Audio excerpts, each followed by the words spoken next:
This is a scene that made history, the first visit ever by a British reigning monarch to Chile. Thousands cheered the Queen in the autumn of 1968. Since then, thousands in Britain have been looking at the map. In the old Indian language, Chile means the end of the earth. Today, it is only 21 hours by jet from London. It's a country 2,600 miles long, yet seldom more than 100 miles wide, stretching from the tropics almost to Cape Horn.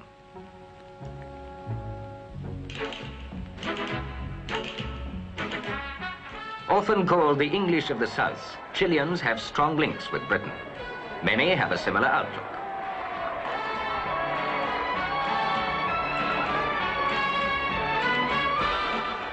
This goodwill grew from the British sailors, soldiers, and adventurers who helped win Chile's War of Independence from Spain some 150 years ago. Many stayed to help shape the country.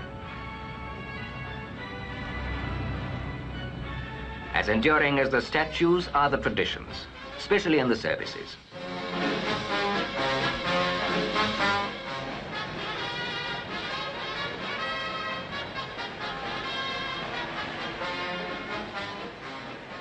The uniforms and marching may be from other heritages, but there is a guard's precision when the carabineros ceremoniously change the guard at the presidential palace in the capital, Santiago.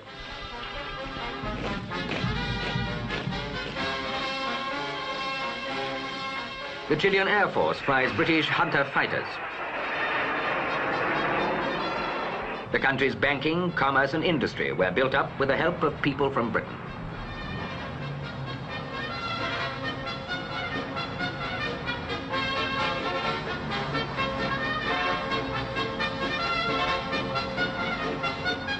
There's no doubt about the origin of that postbox.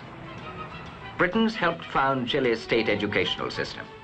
Several colleges are run on traditional English public school lines, though Chile recently banned the use of the K. At the Anglo-Chilean Institute, inaugurated by the Queen, 400 apprentices a year will learn their trades, mainly on machines presented by Britain.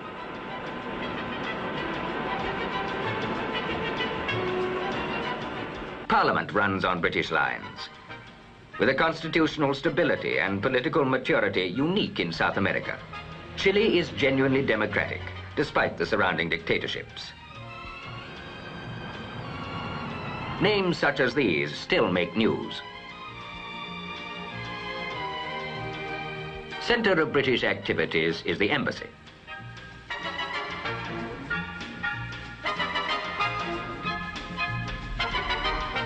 But nothing is more English than Sunday at the Prince of Wales Club, founded in 1901. Cricket is played on Saturdays.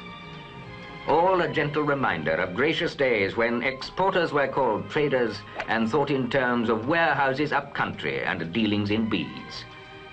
It's an outlook which, despite today's battle for exports, still lingers in some quarters.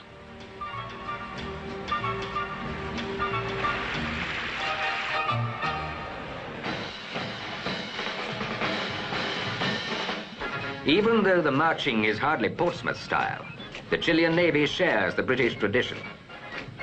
So far, it all adds up to a cozy, if somewhat outdated picture of British activity in Chile. It's a picture shattered by the reality of Valparaiso's docks. While British exports are rising again, they are nowhere near the 50% they once held.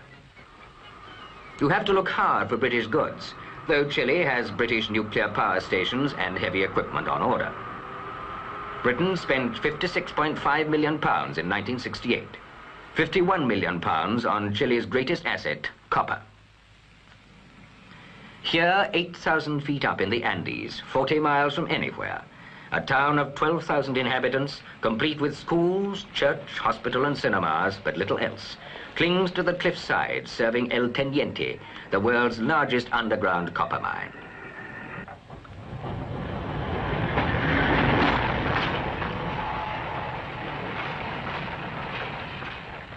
Work never stops. 1,000 miles of workings honeycomb the mountains.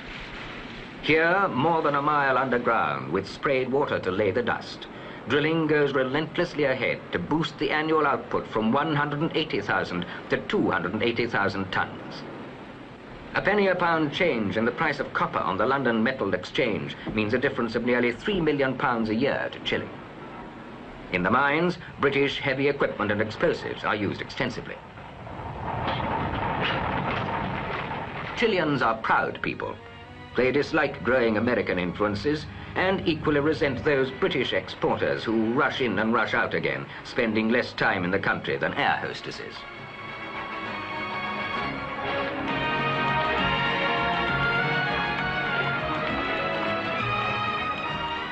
At the hotel where the Queen stayed, the business conferences are more often American than British. Queen Elizabeth II slept here, but British exporters without special travel allowances cannot afford the £25 a day plus food. Chile is expanding rapidly. Better hospitals and medical services mean safer childbirth and longer life. Better education is creating an ever-growing middle class. Though many workers are still poorly paid, standards are rising and there's a demand for better living.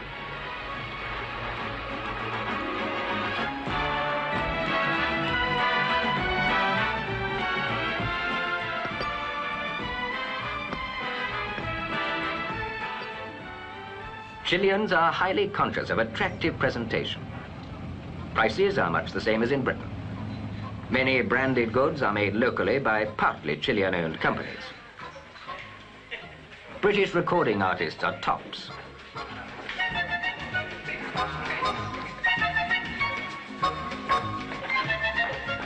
The London image is a big selling angle. Communications are being developed to exploit natural resources.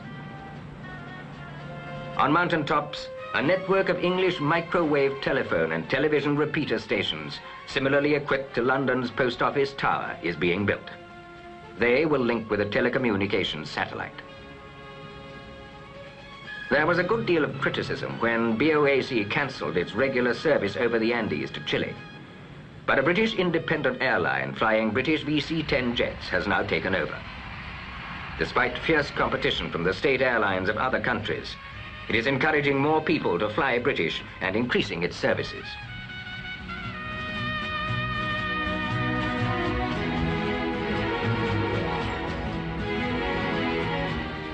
To boost food production so that Chile can feed her growing population, vast estates have been taken over.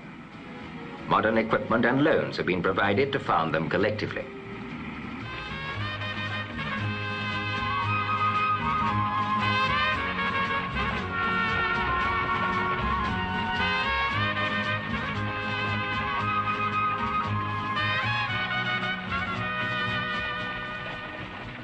Farmers instructed in animal husbandry inoculate their cattle against foot and mouth disease.